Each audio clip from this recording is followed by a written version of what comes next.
En aquel tiempo, muchos de los judíos que habían ido a casa de Marta y María, al ver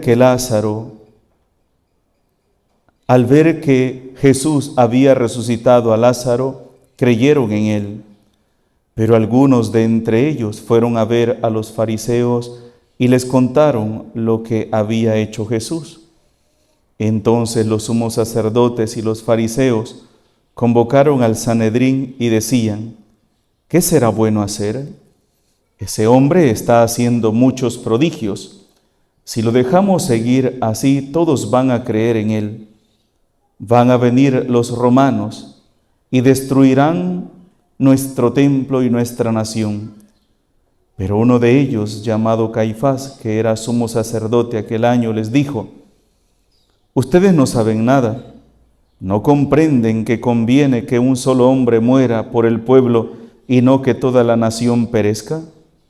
Sin embargo, esto no lo dijo por sí mismo, sino que siendo sumo sacerdote aquel año, profetizó que Jesús iba a morir por la nación, y no solo por la nación, sino también para congregar en la unidad a los hijos de Dios que estaban dispersos. Por lo tanto, desde aquel día tomaron la decisión de matarlo. Por esta razón Jesús ya no andaba públicamente entre los judíos, sino que se retiró a una ciudad de Efraín, en la región contigua al desierto, y allí se quedó con sus discípulos. Se acercaba la Pascua de los judíos y muchos de las regiones circunvecinas llegaron a Jerusalén antes de la Pascua para purificarse. Buscaban a Jesús en el templo y se decían unos a otros: ¿qué pasará? ¿No irá a venir para la fiesta? Palabra del Señor. ¿Cuál fue la causa por la que decidieron acabar con la vida del Señor? Porque los milagros que Él hacía eran muchos. Eran muchos. Y si dejamos que este hombre siga haciendo milagros como los que está haciendo, todos se van a ir con él. Esa fue la razón. Son muchos los milagros. ¿Y los milagros qué eran, hermanos? Los milagros eran los signos mesiánicos que Dios daba al pueblo de Israel para que reconocieran que el Mesías ya estaba ahí en medio de ellos. Cuando Juan manda preguntar: ¿eres tú el que tenía que venir o tenemos que esperar a otro? ¿Qué dijo Jesús? Vayan y díganle a Juan: los sordos oyen, los ciegos ven, los paralíticos andan. Vayan y díganselo. Vean los signos, porque esos signos, hermanos, eran los que iban a marcar una nueva era, el Mesías entre nosotros. Pero para las autoridades judías, esos signos no eran signo de alegría, sino que veían una rivalidad, porque se creían dueños, se creían señores, habían hecho de la religión un poder y veían en Jesús un peligro para ese poder. En vez de alegrarse y decir: para este momento hemos estado preparando a todo el pueblo para que cuando Dios viniera encontrara un corazón bien dispuesto, no, matémoslo, porque todos se van a ir con él. Y el milagro con el que nuestro Señor Jesucristo va a sentar su sentencia de muerte, va a ser la resurrección de Lázaro. Van a ser 3 resurrecciones las que va a hacer el Señor. La hija de Jairo, ¿se acuerdan? Pero es interesante porque van en escala. La hija de Jairo, y cuando él llega dice: dejen de estar llorando. ¿Qué son esos cantos? la niña está dormida. Y todos se reían del Señor. Y Jesús le dice aquellas palabras, Talitá cum, que significa, a ti te lo digo, niña, levántate. Y se levanta, una niña que tenía que horas quizás de haber muerto, minutos de haber muerto. Pero luego vamos a encontrar la segunda resurrección. ¿Y cuál va a ser? El hijo de la viuda de Naín, que ya lo llevaban a enterrar. ¿Qué significa? Que ese joven pudo haber muerto un día antes, ¿verdad? Un día antes, ya tenía un día de muerto. Y Jesús detiene la procesión, toca al joven y lo levanta. Y al levantarlo, se lo entrega a su madre. Esa es la segunda resurrección. Y hoy nos encontramos con la tercera, que es la resurrección ¿de quién? De Lázaro. ¿Cuántos días tenía de muerto? 4 días. A tal grado que cuando Jesús llega a donde lo han enterrado, le dice, abran el sepulcro, ábranlo. Y entonces Marta le dice, no, Señor, ya huele mal. Ya huele. Ya tiene 4 días. Ya su cuerpo ya se descompuso. Y entonces Jesús le dice a Marta, ¿no te he dicho que si crees verás la gloria de Dios? Y entonces el Señor resucita a Lázaro. Pero es una resurrección, hermanos, que la va a hacer pública. Nos dice el Evangelio que Jesús andaba huyendo de los judíos porque querían matarlo. Cuando le llegó una noticia de que Lázaro estaba enfermo, entonces Jesús dice, no, esa enfermedad no es de muerte. Entonces pasaron 3 días más. Y luego le dice a sus discípulos, vamos a Betania, porque Lázaro está dormido y hay que ir a despertarlo. Y entonces le dice uno de sus discípulos, Señor, si está dormido, eso es un buen signo, significa que ya está bien de salud. Y dice, los discípulos no entendían que Lázaro ya estaba muerto. Vamos. Y algunos dicen, pero ¿cómo vas a ir? Mira que los judíos quieren matarte. Y entonces dicen los apóstoles, vamos con el Señor. Si Él va a morir, vamos a morir con Él. Y emprendieron el camino hacia Betania.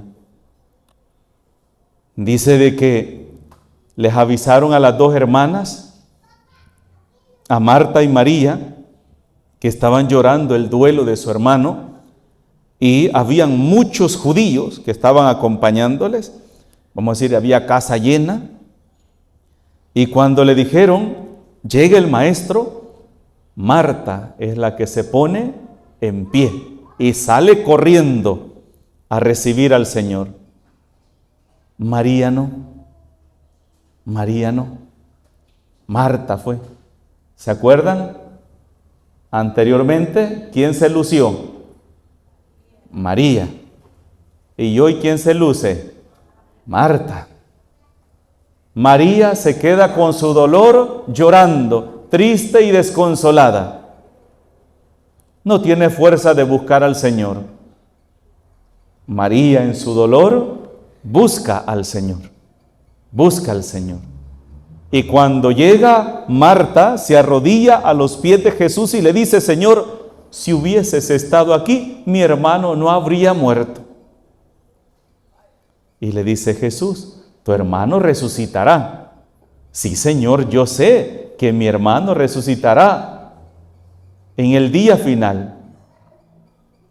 Yo sé que resucitará. Vamos, ¿dónde lo han puesto? Y van al lugar donde han sepultado a Lázaro y les dice, abran la puerta. Y ahí es donde se opone Marta. Pero dice de que muchos judíos siguieron a Marta porque pensaron que iba a llorar a la tumba de Lázaro. Y después iba María y todos los demás. Entonces es cuando Jesús abre el sepulcro. Y por eso dice el Evangelio que hemos leído hoy, que muchos de los judíos que habían ido a casa de Marta y María, al ver que Jesús había resucitado a Lázaro, creyeron en él. Muchos creyeron en él. Pero algunos de entre ellos fueron a ver a los fariseos y les contaron lo que había hecho Jesús. Muchos creyeron, pero otros fueron con el chisme donde las autoridades. Miren lo que está haciendo, miren lo que está haciendo, miren, acaba de resucitar a un hombre que tenía 4 días ya de muerto. Y esta resurrección, hermanos, va a ser la más extraordinaria, porque el Señor ahí está demostrando que Él es el Señor de la vida. Y Él nos decía un día de estos, en las lecturas que escuchábamos, el Padre ha dado a que el Hijo pueda hacer las obras que Él realiza también. Así como el Padre da la vida, así también el Hijo la da. Hermanos, esto es lo que vamos a contemplar en esta semana que estamos por iniciar. El gran misterio de nuestra salvación. Así como a Lázaro el Señor lo ha levantado del sepulcro para darle la vida, también a nosotros el Señor se acerca a nuestra vida para devolvernos, para sacarnos del sepulcro del pecado, para sacarnos del sepulcro del egoísmo, para darnos una nueva oportunidad. Ustedes podrán decir, entonces Lázaro ya no murió, se quedó vivo para siempre. No, Lázaro murió, pero Dios le dio otra oportunidad. Y para mí, hermanos, cada vez que el Señor nos saca del sepulcro de nuestro pecado, el sepulcro de nuestros egoísmos, también Dios está repitiendo lo que hizo en Lázaro. Lo que hizo. Pero a mí me llama mucho la atención porque dice que Lázaro salió vendado. Salió vendado. Esas vendas eran las que le impedían caminar bien y desenvolverse. Y entonces el Señor le dice, quítenle las vendas. También nosotros podemos ayudar a nuestros hermanos a quitarles esas vendas, esas cadenas que los atan. Pero muchas veces nosotros, en vez de ayudar a otra persona a quitarle la venda, esos lazos que lo detienen, que lo privan de experimentar la gloria de Dios en su vida, muchas veces nosotros, hermanos, cuando alguien está queriendo salir de su sepulcro, de su pecado, lo que hacemos es recoger piedras para hundirlo más todavía. Hermanos, nos falta, y nos falta mucho, reflexionar sobre cuál es nuestra vocación como cristianos. Nuestra vocación de cristiano no es ser un calientabancas, es, como dicen los protestantes, aruñarse la cara. Para ellos, cuando nosotros nos estamos haciendo la señal de la cruz en la frente, en la boca, en el pecho, de que nos estamos aruñando la cara, porque ellos no entienden qué es eso, que lo que estamos es signándonos con la señal de la cruz, nuestra mente, nuestros labios, nuestro corazón, para que sea el Señor el custodio de nuestra mente, de nuestras palabras y de nuestros deseos. Eso es lo que hacemos, pero no se encierra solamente en eso, la vocación de un verdadero cristiano. Un verdadero cristiano es aquel que lucha por su salvación, pero también el que lucha por la salvación de los demás. Entonces es cuando seremos verdaderamente esa iglesia que Cristo quiere. Una iglesia viva, una iglesia donde vivamos hermanos, pero parecería, hermanos, que la iglesia es el lugar donde vivimos un montón de personas llenas de resentimientos unos con otros, odios, egoísmos, sin hablarnos. ¿Y saben qué es lo más triste? Que con esa actitud pasamos a recibir el cuerpo de Cristo pensando que todo está bien, cuando no es así. ¿Qué dice la palabra de Dios? Si tienes algún resentimiento con tu hermano, antes de ir a dejar tu ofrenda en el altar, primero que tienes que hacer, ir a ponerte en paz con tu hermano y luego trae la ofrenda. Nuestro corazón, si queremos ser verdaderamente discípulos de Cristo, debemos tener un corazón limpio, sin resentimiento, sin egoísmos, sin rivalidades. Porque cuando el Señor nos invita a su banquete y se hace el gesto de la paz, ¿qué significa? Que estamos en paz todos nosotros y que con esa paz que tenemos nos acercamos al Señor. Porque así como Cristo se hace uno conmigo, también Cristo se hará uno con mi hermano que está a la par, que está enfrente, que está atrás o a un lado. Y no puede ser posible que ese hermano en el cual hoy es Cristo quien está, yo tenga un odio o un resentimiento con él.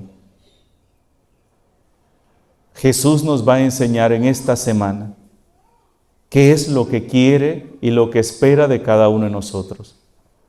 Y lo que más quiere Dios es que haya amor, que haya perdón, que haya reconciliación. Él nos va a dar el mandamiento del amor el Jueves Santo.